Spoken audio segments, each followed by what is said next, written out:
Bom, pessoal, bem-vindos a nessa nosso primeiro episódio do podcast que a gente vai fazer com vocês por aqui. A ideia desse podcast é sempre trazer um convidado, como a Carol lá que está aqui hoje, super especial para dividir com a gente coisas do dia a dia, da vida dela, do trabalho dela, da parte como mãe, da parte como empreendedora, médica que está aqui comigo. E a ideia é dividir com vocês um pouco dessa vivência, da história dela e mostrar tudo que tem por trás, né, das câmeras aqui no dia a dia. Então, muito bem-vinda, obrigado por ter vindo. Muito obrigada pelo convite, é uma satisfação estar aqui e a gente discutir um pouquinho, né, sobre tudo isso que faz parte da realidade de tantas pessoas. Vocês sabem, a gente conversa muito nas nossas mídias sociais que 98% das minhas pacientes lá na clínica são mamães. E eu conheço a Carol há bastante tempo, admiro muito o trabalho que ela faz como pediatra. E acho que não poderia começar de uma maneira diferente que não trazer alguém que lida com mamães de uma maneira muito direta, né? E Uhum. que foi mãe recentemente, faz 6 meses, é isso? Vai fazer 7 amanhã. 7 da manhã, Aham, parabéns, obrigada. parabéns, parabéns. E aí eu queria falar um pouquinho, a gente pode falar um pouquinho sobre medicina, depois falar um pouquinho sobre essa maternidade, pode ser? Claro, vamos lá. Então, pediatra. E como é que você descobriu que tinha que ser pediatra? Como É, é que veio essa paixão? Me conta. na verdade, eu venho de uma família já de profissionais da saúde, minha mãe enfermeira, meu pai médico, meus avós médicos, meus tios médicos, meus primos médicos, todo mundo, então, já nessa área. Meu pai falava: "Não, vamos fazer outra coisa, tenta gostar de outra coisa". E desde pequena eu falava que eu queria ser pediatra. E meus pais, quando eu nasci, meus pais eram muito jovens ainda, meu pai tinha 18 anos quando minha mãe engravidou, e já fazia medicina, meus pais fizeram FAMEMA em Marília. E aí, na formatura dele eu tinha 6 anos, e aí tem um vídeo, né, bem ruim na época ainda, Sim. mas falando: "Carol, o que que você está fazendo?" Eu falo: "Ah, eu tô aqui pediatra". Então, era o que eu queria fazer, não sabia nem o que que era direito, mas a pediatria sempre esteve na minha vida. A neonatologia veio depois, né, que foi uma paixão muito grande por urgência, emergência, e aí acabei consolidando tudo isso. E pediatra, neonatologista. Muito legal. Então, você já entrou na faculdade, a gente fez faculdade na mesma faculdade aqui em Ribeirão Preto, já com essa ideia de ser pediatra. Já com essa ideia de ser pediatra. E é muito engraçado que durante a faculdade a gente vai sendo apresentado para várias, né, outras especialidades e Pois é, eu eu entrei mirando, estou mirando e lá era e pediatria. lá era pediatria, a neonatologia sempre foi uma paixão. E aí foi, e assim, não tinha espaço na minha vida para isso, para outra especialidade, nunca teve. Tá? Foi pediatria que eu mirei. E por quê? Paixão por criança, paixão pelo cuidado com Eh, os mais petitinhos, com Quando os eu era mais bebês? criança, essa coisa da criança, né, assim, do lúdico, eu acho. E eu acho que trabalhar com criança é muito delicioso, porque é uma arte, né. Você Sim. tem que descobrir o que é a criança, porque muitas vezes elas não falam. Uhum. Você tem que ir montando um quebra-cabeça. E aí na faculdade isso me trazia mais inspiração e o buscar, Uhum. né, e isso me incentivou muito. E a pediatria é uma paixão, eu acho que você trabalhar com o início da vida faz muito mais sentido, né. Então você começar da raiz, né, você conseguir mudar alguma coisa lá da base. E o Então, que você acha que é o desafio que a pediatria está tendo hoje em dia? Hoje, depois de 15 anos aí de formado, o que você acha que, se pudesse falar com a Carol lá de trás, o que você falou para ela em termos de rumos? Ou você acha que já se tem eu um... se eu pudesse falar com a Carol lá atrás, assim, eu agradeceria primeiro, né, todas as vivências, porque eu acho que a Carol Alak hoje, era a Carol Risso antigamente, né, eu acho que até o sobrenome a gente acaba não mudando, mas moldando. Uhum. E as experiências da vida me trouxeram até aqui hoje, né. Claro que não foram fáceis, cada um tem seus tombos. E eu acho que a pediatria, ela hoje em dia, a gente tem que tomar um certo cuidado, porque o paciente ele já chega no nosso consultório com muitas certezas, porque o acesso é muito o acesso, né, à mídia, o acesso às informações, acaba sendo até uma poluição. Então você tem que construir. E eu trabalho, Antônio, com a pediatria integrativa. Então você olha, né, mente, corpo e espírito, um todo, é a família. Não é só uma dor de garganta na criança, é um conjunto de fatores. Não, isso eu acho que faz total diferença. A gente vê isso muito lá na prática também, mesmo sendo cirurgia plástica, como que não é só a questão da cirurgia, não é a lipoaspiração, não é a mama. A gente tem que entender a paciente como um todo, quais são as dores que ela traz, por que dessas dores. Às vezes está colocando todas as fichas no processo cirúrgico e não era bem aquilo. É isso. Eu gosto muito quando eu vejo seus vídeos, quando eu vejo suas postagens, que dá para perceber esse toque humano, esse atendimento global. Isso é uma coisa muito sua, tem a ver também com a filosofia do pessoal da geração mãe. Eu sei que são 25 pessoas lá, né? Isso. E todo mundo cuidando dessa coisa de parto humanizado, os pais por perto, Uhum. integração família com filhos, é isso a filosofia que vocês têm isso. lá? Lá nós somos uma clínica multidisciplinar, Tá. integrativa, onde a gente acredita que desde o nascimento a gente consegue mudar a geração. Uma geração, na verdade, desde o pré-natal ou da concepção. Então, quando você planta uma semente numa terra muito fértil, você cresce um fruto diferenciado. E é isso que a gente quer, né? A gente individualizar cada família e trazer, né, o potencial genético de cada família. Perfeito. E me Acho diz que uma coisa, você acha que quando você apresenta essa ideia desse atendimento integrativo, desse atendimento global do paciente, as pessoas aceitam bem a ideia ou ainda tem algum tipo de resistência? Ou é uma coisa que eles não davam nome, mas estavam esperando há muito tempo que isso acontecesse? Eu acho que as pessoas buscam a mais. Uhum. As pessoas estão cansadas, sabe, de fazer aqueles protocolos, assim, muito fechados, muito céticos. Então, é importante a gente entender que o ser humano, ele é um conjunto de fatores. Tá. E que para isso ser levado em conta, tem que ter um equilíbrio. Então, eu acho que as pessoas buscam muito isso, né? E a individualização.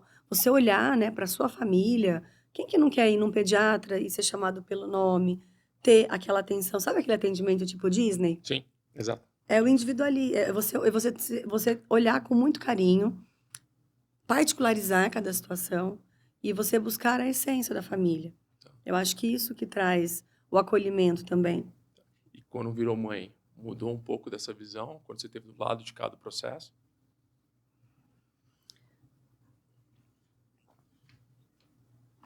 É, Fica mais forte, né? é. É. Eu acho que eu sabia mais Uhum. antes de ser mãe. Eu sabia como controlar o choro de uma criança. Uhum. Eu sabia como controlar as emoções. Eu sabia a dose certa, como colocar uma criança para dormir. Uhum. E a gente entende hoje que o amor, acho que ele cancela qualquer certeza que a gente tenha, né? Sim. E a gente aprende que teoria e prática estão muito longe. Claro que você precisa ter uma base, mas ainda estão longe. Então, me tornar mãe me fez uma pediatra melhor. Porque eu já tinha uma empatia, mas agora é diferente. Né? Quem é mãe sabe, né, o quanto que é importante a gente se identificar com alguém. Quando você fala, é importante você entender que aquele profissional entende o que você está falando. Sim. Né? Que quando uma mãe manda uma mensagem para você, porque ela quer uma resposta, ela precisa de uma palavra. Sim. Então é isso. Eu acho que me tornar mãe me fez uma pediatra melhor. Eu lembro muito, eu tinha um professor que era um professor, eu fui trabalhar em Belo Horizonte depois, quando eu fui lidar com crianças com lábio leporino, criando estenose, eu fiquei 3 anos trabalhando com essa reconstrução facial em bebezinhos, né? E tinha um professor lá que ele falava muito isso, que assim, cuidar da criança, cuidar do bebê, você precisa muito entender quem que está ao redor, a mãe que está ali, o pai que está ali, a família que está ali, entender as dores que ela tem, o que ela está trazendo, a ansiedade. Você imagina uma criança com lábio leporino que você tem que falar para a mãe, nós vamos aguardar 3 meses para operar, forte, é um impacto forte. Então a gente tinha muitas outras pessoas trabalhando com a gente para esse acolhimento lá. E aí eu queria entender uma coisa, nessa trajetória que você veio fazendo, né, que agora mãe, o que você acha assim, que foi a principal diferença na hora que você agora olha para o seu petitinho? Como é que ele chama mesmo? José Pedro. José Pedro, adoro esse nome. E como é que quando você olha para ele hoje, como mãe, como pediatra, o que você acha que... Porque o que eu vejo na neonatologia é que você está vendo, você sabe o que vai acontecer. Do 7º para o 8º, para o 9º, tem aquela transição, colocar dieta, andar, ficar em pezinho. O que você acha que são os principais desafios e como você tenta moldar isso no dia a dia?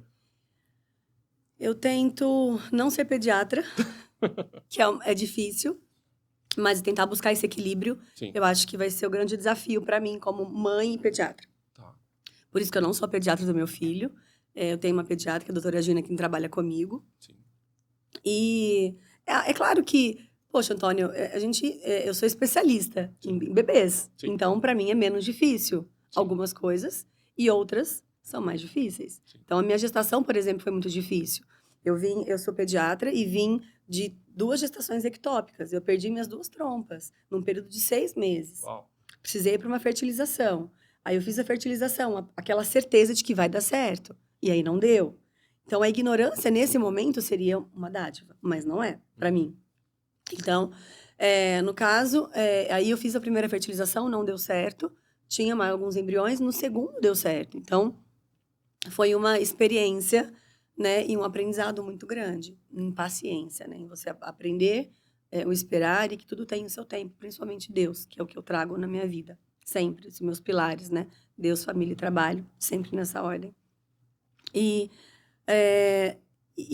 ser pediatra com um filho, e para ter esse filho, porque normalmente quando uma mãe passa por alguma dificuldade, ela tem uma tendência em mimar demais, em cuidar demais, em talir demais. Então eu tento, na maior parte do tempo, não me tornar essa mãe. Né? Claro que com a minha experiência eu consigo, eu tenho uma rede de apoio muito importante, onde tem profissionais, inclusive, que trabalham comigo, porque assim, eu tive um parto, por exemplo, humanizado, mas foi uma cesárea, que foi uma cesárea agendada porque ele entrou em restrição de crescimento. Então, eu trabalho com uma humanização, tendendo, né, a gente ter esse foco no atendimento individualizado de cada família, mas tentando, de repente, um parto normal. E eu vivi uma história totalmente diferente. Uma cesárea agendada, mas porém humanizada. Um bebê que na hora precisou de uma reanimação, porque ele nasceu muito pequenininho. Então, eu me vi, né, do outro lado. Sim. Então, isso é muito importante. Eu acho que a partir dali a gente tem que aprender a equilibrar. Sim. E ajuda a valorizar também toda aquela filosofia inicial, né? Porque se você sabe agora do lado de cá como que Sim. foi submetido a um processo que não foi exatamente como você talvez gostaria que fosse, mas agora você tem a visão dos dois mundos. Uhum. A filosofia que você coloca no trabalho, levando tudo isso, as dificuldades que teve do lado de cá. Sim. E aí é isso que eu queria te perguntar agora. Que essa mudança toda, né? De alguém que vive isso desde os 6, né? Que vai ser pediatra durante a faculdade toda, pediatra lidando com as crianças. Vamos falar com as mães. O que você acha que transformou você enquanto mulher, já tendo uma ideia mais ou menos do que vinha por aí sendo mãe, agora como mãe, o que você acha que se mudou enquanto mulher nessa fase de mãe, de maternidade, essa fase nova? Que estamos completando 7 tentar meses. buscar o equilíbrio, que é muito difícil. Tá. Eu acho que é muito importante hoje em dia nós buscarmos os nossos pilares, né? Quais são os pilares que sustenta a mãe, que sustenta uma maternidade, que sustenta a Carol mulher, a Carol esposa, a Carol médica.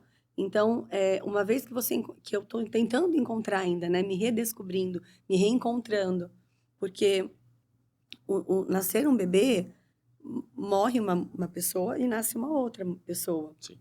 É um clichê falar isso, mas é muito real. Uhum. Então, a gente passa por um processo de luto.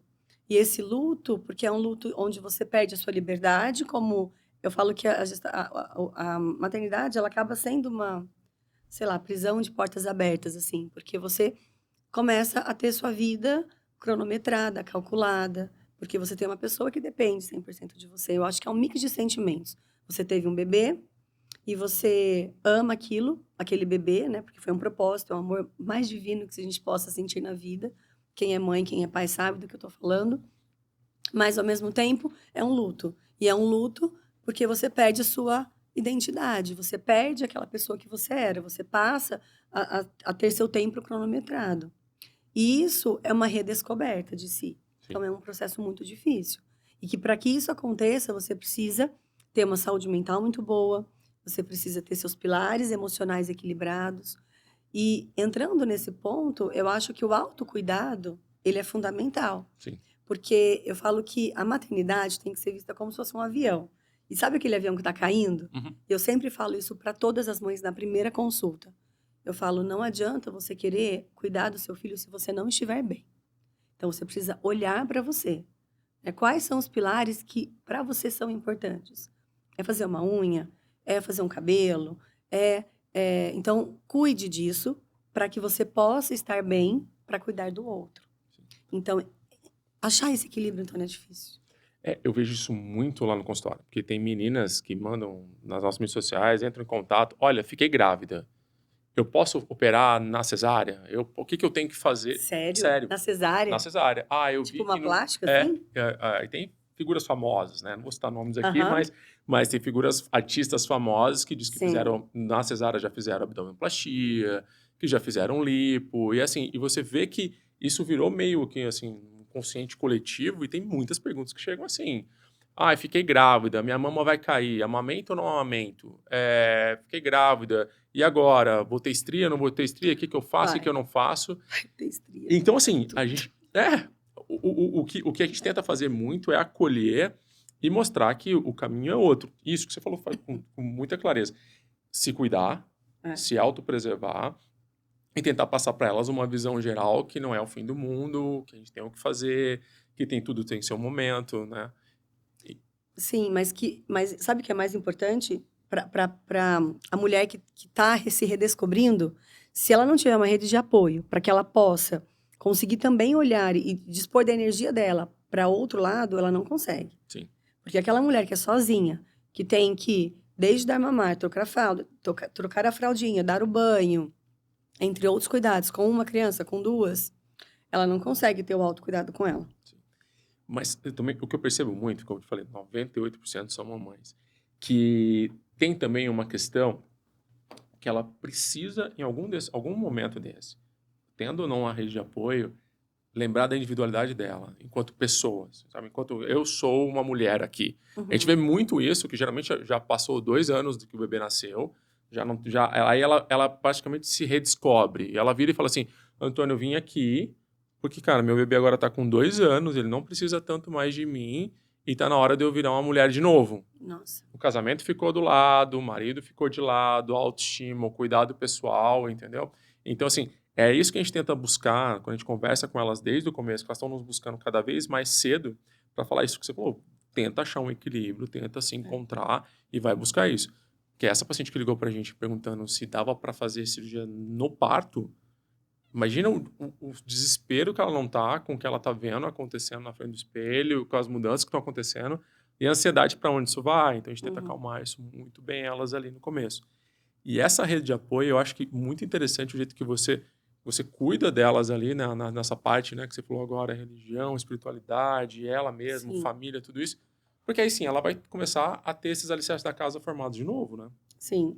Se ela não tiver uma rede de apoio e eu, assim, é uma tecla que durante o pré-natal eu tento enfatizar muito. Porque, na verdade, é só a gente vivendo, né, o pré-natal em si que a gente consegue entender. Na verdade, não pré-natal, digo, o nascimento de um bebê e o puerpério, enfim, os meses subsequentes, que a gente consegue realmente entender o que é, e o que é pesado. Porque não dá para ter uma noção, né, do tão intenso que vai ser. Claro que cada família tem aí a sua vivência, a forma como atribui, né, a rede de apoio de cada um é diferente, mas eu tento enfatizar muito isso para elas. E que, enfim, a maioria não entende. A maioria não entende. A maioria ainda precisa vivenciar aquilo. E aí elas chegam, né, com, às vezes, um mês já exaustas, assim. Exaustas, cansadas. E acaba que chega lá com 6, 7 meses, ainda muitas amamentando, que também é algo que eu bato muito na tecla, da importância da amamentação. E eu vivencio isso como experiência pessoal. A questão da mama é muito importante para a mulher, pensando na questão de sexualidade. Então, por exemplo, se um homem fica pelado e alguém entra, ele cobre a parte íntima, né? Sim. E a mulher não. A mulher, se alguém entra, se ela tá, né, nua, pelada, e alguém entra, ela cobre os seios, para identificar o quanto o seio é importante para a mulher. Mas, e o quanto esse seio também é importante durante essa fase. E isso se perde um pouco. Sim. A gente nota isso bastante quando a gente faz reconstrução de mama após eventos de câncer de mama. Me Assim. aguardem lá, tá? Daqui uns 2 anos. Ah, não. É um prazer. Me aguardem. Não, mas Porque não vai ficar assim. É um ponto de virada mesmo. Tanto na parte de reconstrução, quando ela está, né, se devolvendo à vida depois de passar por um câncer. Mas também a cirurgia que as mamães mais fazem quando chegam lá nessa fase, agora é minha vez, é mama. Porque você devolvendo a mama para a posição adequada, com contorno, que ela vai se sentir empoderada. Sim. E não só aspecto estético, tá? Hoje eu operei uma paciente que, para correr, estava difícil. Nós tínhamos 400 gramas de cada lado. Você imagina a prática de exercício físico, sutiã. Ela até brinca que agora ela vai começar a escolher a roupa e não a roupa que vai escolher ela. Então, assim, é isso que a gente tenta focar lá. E aí, puxando esse gancho que você falou um pouquinho agora, eu ia te perguntar isso. qual o momento? Porque eu, enquanto pai, eu tenho uma visão, né? Eu tenho 2 crianças, tenho uma menina que vai fazer 10 agora, outra que tem 8. Como elas chamam? Uma chama Antônia, que é a mais velha, e a Uhum, Beatriz é a mais nova. uhum. Cada uma pecinha Lindos diferente da nomes. outra. Obrigado. Mas assim, qual hora que você acha nesse processo, desde a hora que você descobriu que estava grávida, que foi evoluindo a gestação, até a hora... Que hora que você fala assim, cara, agora eu sou mãe? É a hora que chora, é a hora que nasce, é a hora que a barriga tá grande, é a hora que chuta, é agora que fala. Eu acho que... Nossa, essa pergunta eu acho que é difícil, assim. Eu me senti mãe a hora que eu senti ele mexendo. Porque até antes dele mexer, me falavam que eu estava grávida, eu acreditei. Uhum. Mas não era algo muito palpável para mim. A hora que o José Pedro começou a mexer, já foi transformando, inclusive o meu sentimento. E que, inclusive, eu me cobrei muito, porque eu trabalhei demais, né, durante a minha gestação também, e eu não tive aquele tempo para me preparei, mas eu acabei falhando um pouco nessa parte de me focar só para a gestação. Então, foi tudo muito rápido. Sim, E quando ele mexeu a primeira vez, eu falei, nossa, eu tô grávida mesmo, assim, ele tá aqui, né? E agora eu acho que eu vou ser mãe. sim, Mas eu acho que essa construção do maternar é um processo, né? Então, são fases. Então, é a fase do parto, muitas alcançam, né, o parto que desejam. Quando não tem, tem um outro pilar que vai ser nutrido, que é a amamentação. Se não conseguir alcançar, de repente, esse pilar, vai ter o pilar da introdução alimentar, entre outros, do desenvolvimento. E eu acho que cada fase é uma, e o se tornar mãe é um processo, né? É o dia a dia. Hoje em dia tem uma diferença entre você ser mãe, né, e ter um filho. nossa, Enfim, totalmente. né? Sim, Eu tento ser mãe, e por isso que eu fico, né, indo para lá, para cá, corre ali. Tô amamentando exclusivo ainda até os 7 meses. Então é difícil, mas a gente tenta, sim, né? E tentando buscar sempre a melhor versão, né? A gente tem que buscar a nossa melhor versão todos os dias. Talvez não seja o perfeito e nunca vai ser mesmo. E tá tudo bem, mas amando cada vez mais, sempre. E qual foi um conselho que, mesmo médica, pediatra, que você já tinha vivido várias situações assim, qual conselho que te deram nessa fase que você lembra que hoje você passa para frente? Tem alguma história para contar? Eu acho que saber filtrar, né? Os palpites acabam vindo muito, então é importante que a gente tenha essa rede de apoio, mas que essa rede de apoio não seja tão invasiva assim, que a gente saiba pontuar, né? Que a gente aprenda a falar mais não e que isso você construa o maternar e o paternar, né? Fazendo a família, moldando sem regras, porque não existem regras. Não tem certo, não tem errado. Buscar informações, porque quando a gente busca as informações, a gente fica mais confiante. E essa confiança traz segurança, que é o que toda mãe busca e precisa. Sim, Então, desde o pré-natal, eu converso muito com as mães. No pré-natal, ainda que como o filho não nasceu, elas estão mais abertas a escutar, a absorver o que a gente tem para trazer, né? sim, E eu trago muito essa questão do autocuidado com elas. Não é só essa visão na pediatra em si, com o bebê, mas que o bebê ele é uma extensão emocional do pai, da mãe, da família, né? Do clã ali. sim. Então, eu bato muito nessa tecla com elas, da importância desse autocuidado, da importância dela se olhar, dela não se perder, dela entender que ela é mãe, que ela é mulher. Claro que em alguns momentos vai desequilibrar, não tem como, porque a energia dela naquele momento está voltada para a maternidade, mas ela não pode esquecer dela como mulher.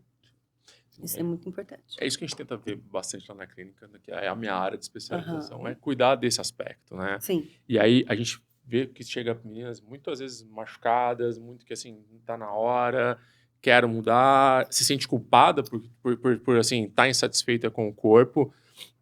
Mas o que eu brinco com elas algumas vezes é que, tipo assim, se a gente pegar, eu gosto muito, isso foi um meme de 2, 3 anos atrás, um carnaval. Tinha, assim, a Paula de Oliveira sambando na avenida, né? Uhum. Com seus 40 e poucos anos, um super corpo. E tinha um meme embaixo, assim, um jornal de 1908, se não me engano. Carro perde freio e mata a velhinha de 40 anos.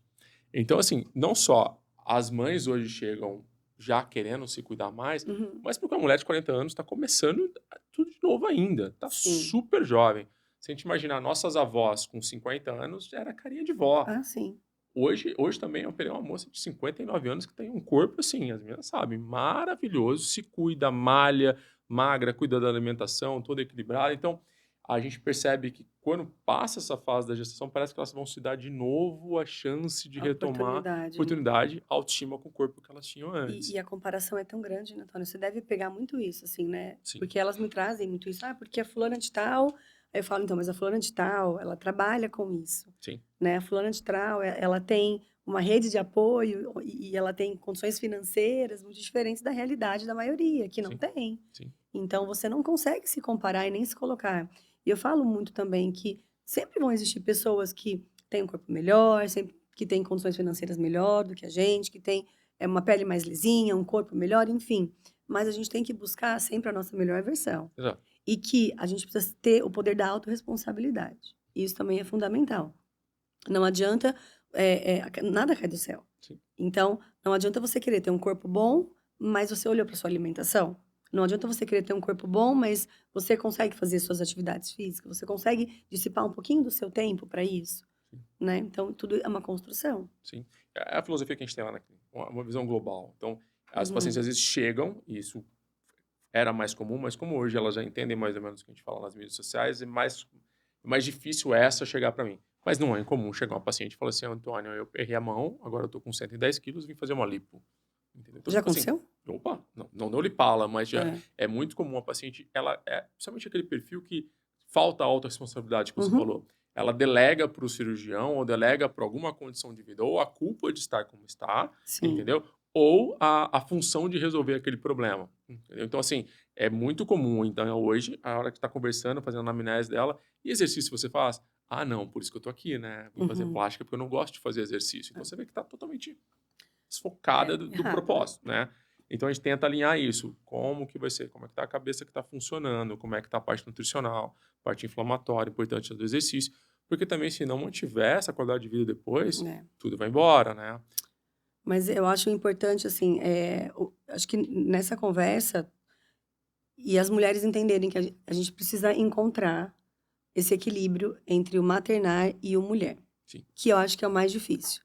Que por isso ter uma saúde mental para isso é importante, né? A gente precisa olhar e focar, porque a gente quer se sentir bem. Todo mundo quer ter uma autoestima boa, todo mundo quer é, escolher a sua roupa, né? Todo mundo, ninguém gosta de ir lá e falar, não, essa roupa não me cabe mais, enfim. E a mulher passa por isso. Eu passei. sim.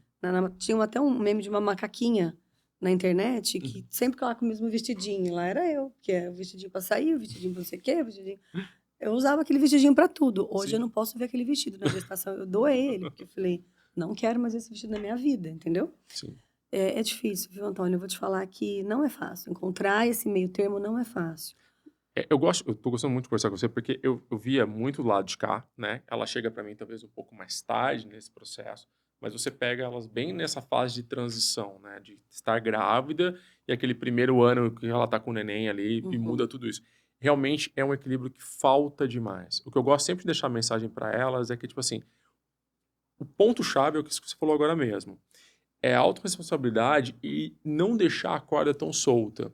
Por exemplo, eu uso muito como exemplo a minha esposa, que na gestação ganhou ali seus 9 a 10 quilos, teve uma gestação super saudável, nunca mexemos na mama. A mama tá muito bonita, essa corda nunca foi tão longe, o peso não subiu demais, ela não descuidou dela totalmente para pensar, agora eu sou mãe, então agora eu posso ganhar meus 20, 30 quilos numa gestação porque eu tô vivendo esse uhum. momento. Se cuidou, entendeu? De uma maneira saudável. Agora, tem outras pessoas que passam na clínica, por exemplo, que já ganharam do 20, 25 quilos, 30 quilos numa gestação. A corda esticou tanto, Carol, que não volta. É mais difícil trazer aquele culote pro lugar, é mais difícil pôr aquele bumbum em pé, é mais Uhum. difícil fazer com que ela mama. Então, precisa ter essa relação saudável e equilibrada desde o começo, lá atrás. Autorresponsabilidade, é Exato. isso. É autorresponsabilidade sempre. E que peso, né? Deve ser esposa de cirurgião plástico. Eu não posso imaginar um negócio desse. É o contrário, bem, eu Entendeu? tenho que pôr freio. Eu tenho que Sei, pôr freio, não senão sei. faz alguma coisa Eu todo não dia. sei. Entendeu? É eu que tenho que ficar por freio. Olha, né? Aconteceu uma coisa muito engraçada. A gente estava viajando em agosto do ano passado. E aí ela falou assim: minha cirurgia é marcada para 15 de setembro. Eu falei: o que você vai fazer? Não sei ainda, eu tô pensando. Então, foi assim, então tá sempre em dia. É um vale plástica. Ela Vale a pena. tem um vale plástica por ano. Não, e ainda mais como ela trabalha comigo e ela que coordena a agenda, então aí não tem. Ela só Não, me avisa, ela. ó, amanhã sou eu no bloco cirúrgico, entendeu? Mas tô brincando, não é assim também, não. É só o que precisou, só. Mas é interessante ver como as dores são parecidas, sabe? São muito parecidas. Mesmo ela estando comigo, mesmo sabendo que não seria um bicho de 7 cabeças resolver isso, a gente conversando sobre o que dá pra fazer, o que não dá pra fazer, como dava insegurança, sabe? Dá muita insegurança. E a autoestima é um negócio assim, a mulher se encontrar, a mãe se encontrar como mulher, olhar para o casamento, olhar para o marido, ter disposição. E aí, quando tem disposição, ela tem vergonha do próprio corpo. Sim. Né? Então, essa parte é muito difícil e não é muito comentada. Não é muito falada. Porque é um tabu. Sim. As pessoas têm vergonha de falar isso. Porque na mídia, quase não se fala sobre esse assunto, né? Então, você vê, principalmente no Instagram, né, aquele lado maravilhoso. A mulher com aquele penhoar, né? Que fala? Sim. Penhoar lindo, de seda, saindo do hospital, saltitante, né? Assim, só que salto não. desse tamanho. Né? O peito dolorido, né? Machucado, ela com dores, exausta mentalmente, fisicamente, porque às vezes teve um trabalho de parto prolongado. E aí já começa. Em estado de alerta o tempo inteiro. Ela vai entrar aí numa semana onde ela vai dormir mal, onde muitas vezes ela consegue comer ou ela tem uma fome desesperada e ela acaba comendo tudo errado. E aí ela começa a ganhar o peso, né? Ela perde aquele peso da gestação, mas por outro lado ela ganha outro porque começa a comer mal. E aí o corpo não volta ao que era, isso gera mais ansiedade. Nós temos uma cultura de descontar na comida mesmo, então a gente volta novamente para a comida. Isso acaba virando um ciclo, um bolo, e aí ela deixa de se olhar, ela olha só para aquela criança, e aí volta no que você falou aquela hora. Olha, Carol, muitas vezes eu chego no consultório com uma paciente falando, olha, agora meu filho não precisa mais de mim porque ele teve 2 anos. Cara, 2 anos. Você deixou a tua vida por 2 anos, Sim. entendeu? Sim. Então isso é muito pesado e triste, essa realidade. Então a gente precisa realmente trazer essa conscientização para as famílias cada vez mais. Cada um com a sua realidade financeira, a forma como for, né, tá fazendo, praticando, mas a informação está aí. Então, realmente filtrar essas boas informações e colocar na prática para que ela tenha mais segurança, para que ela consiga aí fazer um caminho melhor. Sim. A ideia de te trazer como a primeira convidada do podcast... Nossa, que satisfação. Não, mas é verdade. É porque é um alinhamento dessa filosofia mesmo, sabe?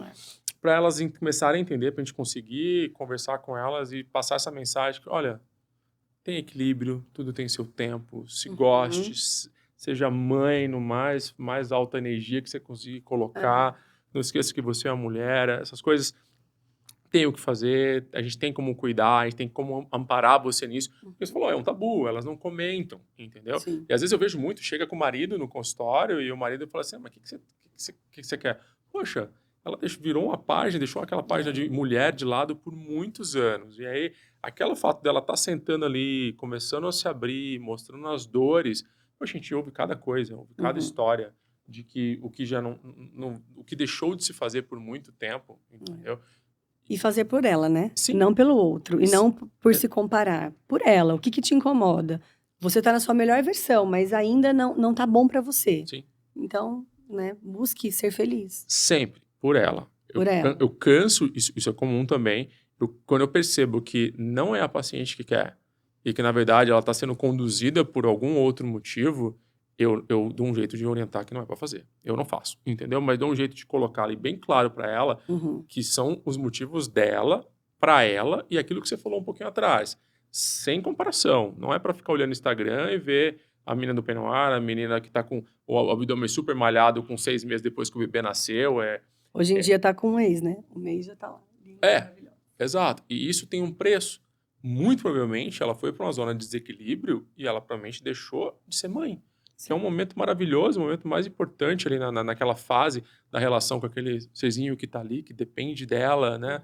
Essa relação tão direta, alguma coisa foi abandonada. Então não existe, né, grandes mudanças assim se não for acompanhada de alguma coisa que ficou para trás.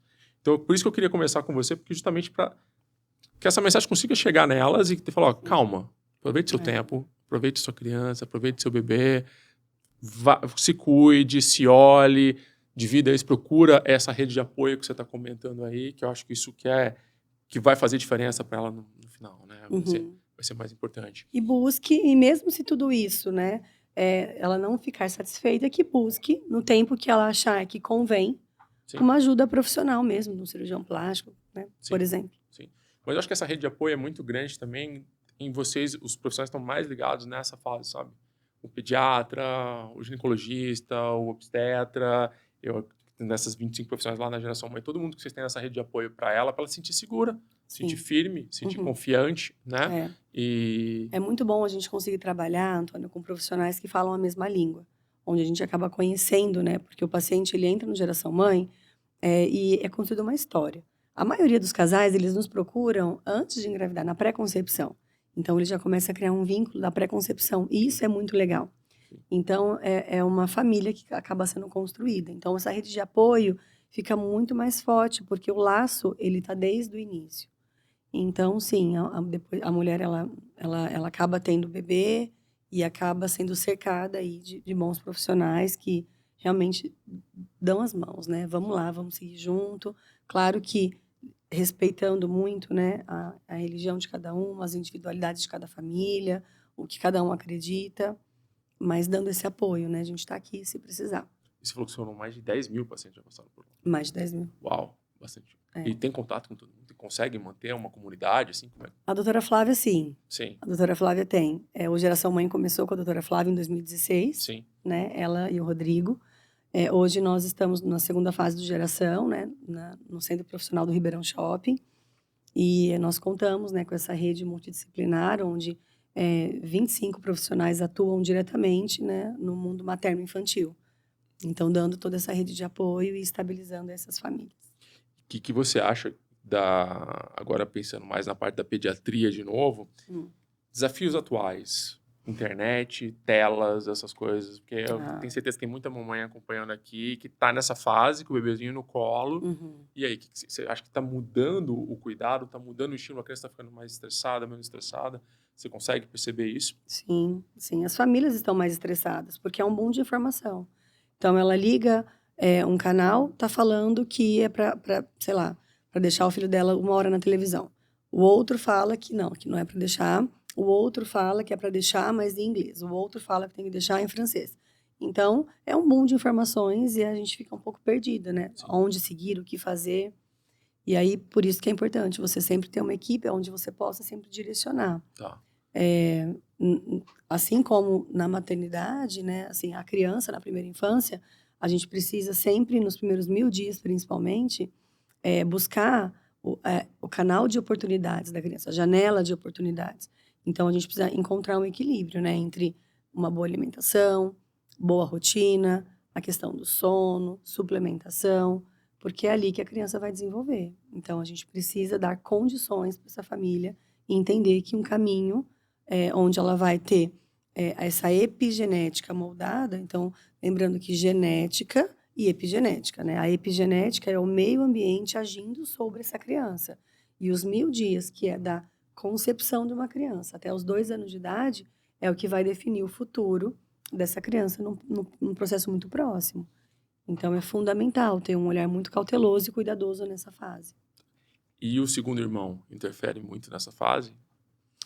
Eu acho que o segundo irmão, ele vem para trazer mais experiência, né, para a família. Sim. E que muitas se sentem muito culpadas, porque o primeiro filho, ele traz aquela idealização, é a primeira criança que ensinou os pais, né, a se tornarem pais e mães. Sim. Então, existe um carinho não diferente, o amor não é diferente. Na verdade, eu não tenho segundo para comprovar isso, mas o que eu vejo muito é que muitas vezes a mãe se sente culpada, de falar, olha, eu vou ter um segundo filho, eu não sei se eu vou conseguir amar tanto ele quanto eu amei meu primeiro. Sim. Né? Eu não sei, e aí eu falo muito para as mães, o segundo nasceu, quem precisa de você é seu primeiro filho. Porque o segundo filho, ele vai precisar do seu mamar, por exemplo. Então, a mãe vai precisar amamentar, vai precisar de colo, mas outras pessoas também podem dar colo. Sim. Agora, o primeiro filho, ele se sente meio traído. Porque o pai chega, a mãe chega com aquela criança e fala, agora ele vai morar aqui, eu amo vocês dois igual. Ele, como assim? Igual, sim. Né? Sim. Então, eu falo que é a sensação de mulher traída. Tinha um professor meu na faculdade que falava isso.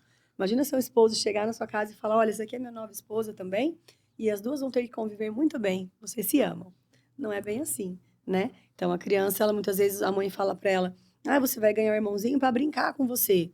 Poxa, nasce o bebê, ninguém deixa essa criança chegar perto, ele não tá brincando, ele se sente enganado. Sim. Então, eu sempre falo, o segundo filho nasceu, olhe para o primeiro filho, né? Dê atenção para o primeiro filho. O segundo, obviamente, você vai dar atenção também, de uma outra forma, né? Esses cuidados precisam ser feitos com o primeiro, para criar, para que ele entenda também, porque nós estamos falando de uma criança. Claro Sim. que depende muito da idade, tá, Antônio? Sim. Mas, numa forma em geral, assim, o primeiro precisa ser muito acolhido. A gente percebeu isso, que elas têm uma diferença de 1 ano e meio, né? Mais ou menos. Num bebê, É quando... muito próximo, né? Uhum. E aí a gente percebe até que dá uma regredida, assim, Sim. para ver se chama a atenção, como o outro tá chamando. Mas também isso que você falou de a primeira a gente vai se secando de uma série de coisas naquela expectativa de maternidade. Então, a festa de 1 ano de aniversário da primeira, da segunda não foi tão Não grande foi, quanto não. da primeira. Da primeira foi uma super festa, É. foi uma coisa assim. A da segunda já era mais natural, e a gente celebrou também, mas Celebração. não tinha tanto food truck, né? Essas coisas assim. Então, assim... Então, a gente percebeu que isso aconteceu, isso ficou muito claro. E até hoje, tá? Com 8 a 10 anos, a gente fica nessa coisa e de... Mas que o amor só cresce, né? Só. Impressionante. O amor só cresce. E aquilo que eu falei no início, quando a gente... eu falei que a certeza, o amor, ele quebra qualquer certeza que a gente venha ter. Sim. E talvez com a maternidade a gente vai desaprendendo algumas coisas que a gente tinha certeza que sabia, mas a gente ama mais. Sim. Cada vez mais. E tem amor para todo mundo, e tem espaço para todo mundo. Não, essas certezas são muito engraçadas, né? Porque a gente vai, na verdade, espelhar o que aconteceu, né? Com a experiência que a gente traz, com os seus vícios, os seus acertos, né? Aquela cobrança de uma perfeição, e agora, como é que eu vou desempenhar isso? E os desafios vão se colocando de uma maneira que, falando com o pai agora, é impressionante como a gente aprende o tempo todo com eles. E vai tirando o melhor da gente, porque o propósito é entregar uma coisa, uma paternidade, um carinho, um acolhimento grande, como você falou no começo, sem colocar numa redoma de vidro, sem proteger demais, sem criar vícios, sem uma série de coisas assim. Isso realmente é um desafio diário que a gente percebe ali, que tem que ser construído. Sim, sim. Né? Muito amor ali o tempo todo. É isso. Sim. Bom, eu acho que foi um papo bem legal, viu? Obrigado por ter vindo. Acho que a ideia era falar com as mamães, e você aqui com 7 meses da mãe. Parabéns. Obrigada, 7 meses. Obrigado mesmo pelo seu tempo. Em breve estarei lá, tá? Me aguardem. Vocês já deixaram anotado? A agenda deve estar cheia. Não. Eu já tem, né? Já tem acesso vitalício agora, depois de hoje. Obrigado. Foi um prazer, viu? Prazer foi meu. Obrigado. Tá? Que bom. Bom, continue acompanhando a gente aqui no podcast. Vamos ter outros convidados, outras pessoas. Gostaria muito de ouvir o comentário de vocês a respeito desse papo aqui. A gente vai deixar os contatos da doutora, da Carol, para vocês conversarem com ela, conhecerem mais dela no Instagram também. E foi um prazer, viu? Uma satisfação. Muito obrigada pelo convite, viu? Obrigado você, bem. Beijo.